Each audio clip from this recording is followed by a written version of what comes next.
আপনি কি জানেন মানব সভ্যতার ইতিহাসে অন্যতম শক্তিশালী ও প্রভাবশালী রোমান সাম্রাজ্য কয়েকশো বছর ধরে ইউরোপ, আফ্রিকা ও এশিয়া বিশাল অংশ তারা শাসন করেছে। কিন্তু এক সময় এই অদম্য সাম্রাজ্য ভেঙে পড়েছিল। কেন এবং কিভাবে? আজকের ভিডিওতে আমরা জানবো রোমান সাম্রাজ্যের উত্থান ও পতনের গল্প। খ্রিস্টপূর্ব অষ্টম শতাব্দীতে ছোট্ট শহর রাষ্ট্র হিসাবে ফাইবা নদী তীরে জন্ম নেয় রোম। কিংবদন্তীদের মতামত অনুযায়ী রোমুলাস ও রেমাস নামের দুই যমজ ভাই রোম শহরের প্রতিষ্ঠাতা। খ্রিস্টপূর্ব 509 থেকে 527 খ্রিস্টাব্দে রাষ্ট্র ভেঙে যাবে। প্রতিষ্ঠিত হয় রোমান প্রজাতন্ত্র। সেনেট ও কনসাল মিলে শাসন করত। শৃঙ্খলা, সামরিক দক্ষতা ও শক্তিশালী আইন ব্যবস্থার কারণে রোম দ্রুত শক্তিশালী হয়।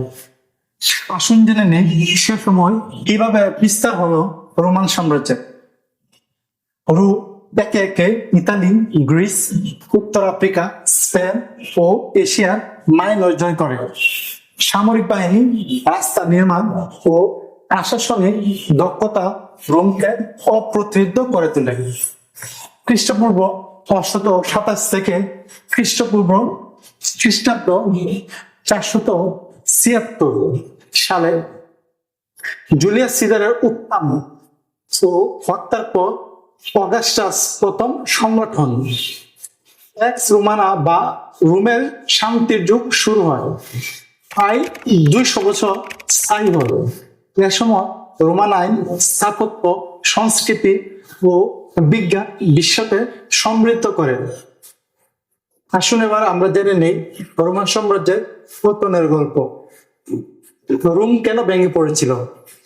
এর পেছনে কয়েকটি বড় কারণ ছিল। প্রথমত, রাজনৈতিক দুর্বলতা। সম্রাটরা একে একে দুর্বল হয়ে পড়েছিল। অভ্যন্তরীণ ক্ষমতার লড়াই ও দুর্নীতি বেড়ে গিয়েছিল। অর্থনৈতিক সংকট।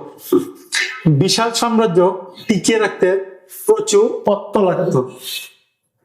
খনির চাপে দাসপ্রথার উপর নির্ভরতা ও বাণিজ্যের পতন অর্থনীতিকে দুর্বল করে দেবে। দ্বিতীয়ত, সামরিক সমস্যা। সৈন্যদের মধ্যে আনুগত্য কমে গিয়েছিল। ভারতে সেনাদের উপর নির্ভরশীল হয়ে পড়ে রোম সাম্রাজ্য।